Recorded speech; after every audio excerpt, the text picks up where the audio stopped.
Now that Elden Ring is well out of everyone's mind and everyone's zeitgeist, time to finally make a video and totally capitalize on the popularity of the game, right? Anyway, another Soul game, another tirade of easy mode requests. Should the Souls games be made easier or have an easy mode? Short answer, no. Long answer, hell no. Let's talk about it, shall we?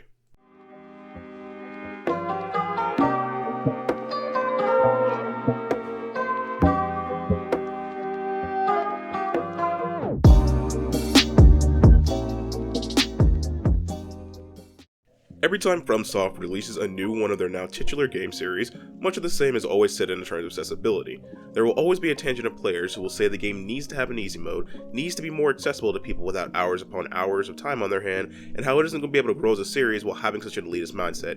And yet every game has sold more and more, with more and more people coming into it, with the latest release of Elden Ring outselling the entirety of the Soul series combined. Now let's not get it twisted. Even though it seems like I'd be against it, I'd be all for an easy mode. Contradictory, right? Saying the game both shouldn't have an easy mode while being okay with one being added?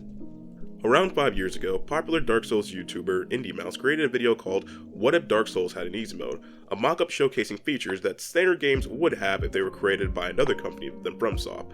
Now, some of these features were ultimately outlandish as shit and clearly meant as a joke, like the game literally barring you from going into areas until you reach a certain level, infinite flask, and infinite respawns at boss death with health bars of bosses not resetting.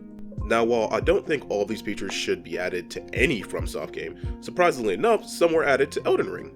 A map function, a close-by respawn, not on par with respawning in the same room mind you, but directly outside, and a tutorial that looks almost point for point like the one from the video. Just more features in general to make the experience easier and thus more accessible to newcomers, and therein lies in how it should be. Accessibility shouldn't be at the behest of what is core and enjoyable to the fans. The core identity of what makes these games and what has caused them to grow is their difficulty. That mountain to climb and eventual breaching of the challenge in and of itself is the enjoyment. There is no greater feeling in that victory of beating that boss that you lost to 100 times. That struggle isn't going to be for everyone, nor should it be. And that isn't your thing, then it isn't your thing. And I'm sorry to say to all you naysayers, looking at you Quantum TV, no game out there is made for everyone. Though a bit of an off-topic tangent with this one, why does that accessibility argument never work in the reverse direction? I'm not a fan of the slow burn life simulator of Animal Crossing. Should it add guns and demon invasions to be accessible to me? I'm not a fan of most shooters. Should aimbot be added for people like me? Not a fan of most racing games. Should vehicle combat be added for people like me? Of course not. It isn't what the fans of the game want and shouldn't so drastically change just to appease a subsection of a subsection, but again, a bit off topic with that. Circling back to the topic on hand, in terms of accessibility within Elden Ring, accessibility and ease should be made while falling in line with what the core fans like, and Elden Ring does that swimmingly. So much so, in fact, that I can very much and definitively say that this Souls game, more so than any, is the easiest by multiple metrics and standards. Unlike the more linear nature of the other Souls games where you have to follow a set path, Elden Ring's open world allows you the opportunity to explore as you please. Find an area too hard? That's fine, come back later. Boss kicking your ass? Come back later. Lack the tools to survive a certain zone? Come back later. The amount of variety in this game when it comes to weapon choice allows you to perfectly find a playstyle that fits for you to make the experience as smooth as possible and thus easy as possible. You can find the biggest, buffest weapons and stagger everyone while knocking off multiple thousands of their hit points. You can unlock your inner Jetstream Sam and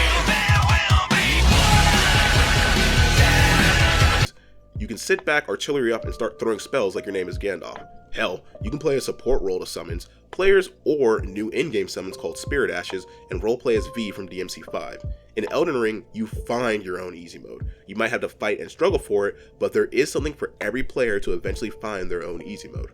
And that is accessibility. You add more tools to allow players to be eased in without hurting the overall experience of what the veterans enjoy. There are just as many players who don't use summons as they feel like it tarnishes their own personal experience, and there's nothing wrong with that. Well, except the shit hats who think that gives them the okay to bully people who do. Hey dipshits, using in-game tools to beat the game isn't cheating. Fuck off, no one likes you. Kindly go pound dirt. Anyway, yeah, no Souls easy mode. That isn't what the game is about.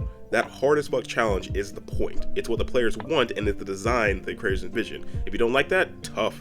But you can't say you want accessibility when what you want is that you don't want to try. And on final note, please stop trying to use disabled people as an excuse that these games need to be easier. Brother Legs literally beat this game with his face. Oh my god. You know what's happening here. General end of the video notes talking about shit. Sorry for not uploading or even streaming the past couple days. My unlucky ass finally got COVID. I dodged this shit for 2 fucking years, and then I've gotten it now. Ugh. It's so frustrating and annoying. Luckily, I'm not being hit by, like, the worst cases of it. Like, I'm getting hit by it way, way less than my brother got hit by it. It's just hitting me like a bad head cold. So Tylenol, lots of vitamin D, and I've just been I barely left bed for the past 3 days. It's hasn't been a fun experience, man. So what's happening in the video game industry? So Elden Ring has reported to have sold, 13 million copies, or shipped 13 million copies at this point. So, yeah. What else? What else? Oh, Halo's Infinite multiplayer has been broken. I don't really have anything to chime in on that. It's kind of sad and fucked up for the people who want to enjoy it, but eh. Oh, Starfield got delayed until 2023, so yeah. I'm not surprised. The Bethesda game needing to get delayed so that it's ready to not be shipped out like shit. Surprise or fucking prize. What else? What else? Oh, Activision Blizzard. Activision Blizzard created this new diversity game tool that is the most fucked up shit I have ever seen when you even take even half a second to think about it.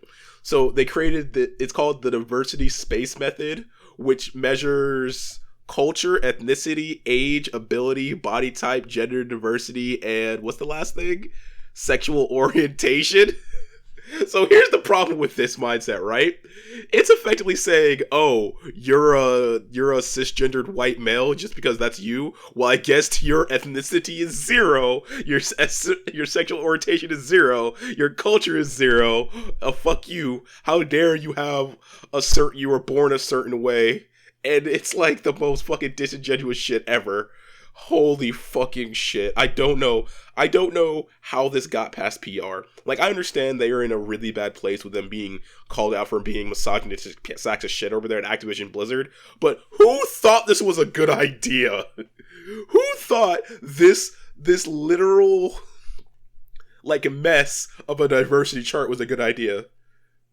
Blizzard, first off, a lot of your fan base is that cisgender white male who just want to play video games. And you're literally insulting them for literally being born cisgendered white males. Do you have any idea how ass backwards that is? Whatever. Oh, right. And Elden Ring's mainstream sales have now outsold Call of Duty, so yeah. Anything else really comes to mind? Not really. Not really.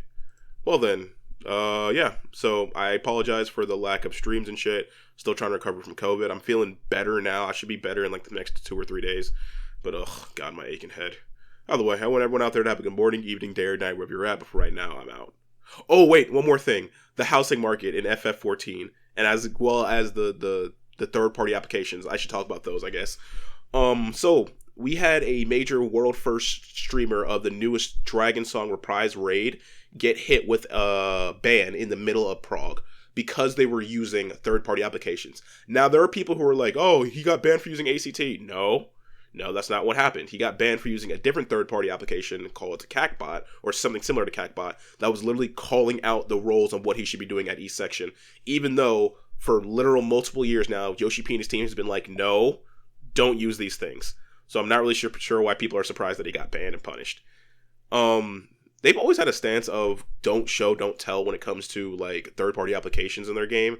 Well, they'll say, hey, don't use it, but they won't go out of their way to investigate and like crash down on people. Hence why like a lot of their mods and shit, they're like, whatever. As long as you aren't using it to bully people or not using it to get an unfair advantage over people, okay. And obviously this guy was quite literally streaming a third-party application that gave him an unfair advantage, so he got banned, as he rightfully should. Now, on a more funny note, however, with the Ishgardian housing that got added, they revitalized and changed the housing system. So instead of like sitting down at an area and just clicking and hoping you're getting lucky, what instead happens now is that you get put into a lottery, and you just gotta hope. It's literally a lottery, right? The first iteration of it, they fucked up. Just straight up, they fucked up, and no one was winning. They fixed it, and now people were actually winning the lottery. However, because of just how the system works and the spaghetti code that is their original system, people were getting their money and getting the house itself. So instead of like doing a rollback to like fix it, they're like, look, we're going to put an NPC right here where if you want to, you can give us the money, but we're not going to force it. We're not going to shove it down your throats. We're not going to do anything like that. Just if you want to do the honor system, here's the NPC to pay us what you owe. If not, honestly, I think it's a really good system so that people who want to be like honorable can do it, and people who don't are like, I don't see no problem. Personally, I know I'm an asshole. I wouldn't do it. I wouldn't give back the money because it's like, hey, that's your fuck up, not mine. But yeah, now that's it. Either way, I want everyone out there to have a good morning, evening, day, or night, wherever you're at. I'm going to go try to keep recovering from this COVID nonsense. But right now, I'm out. Later.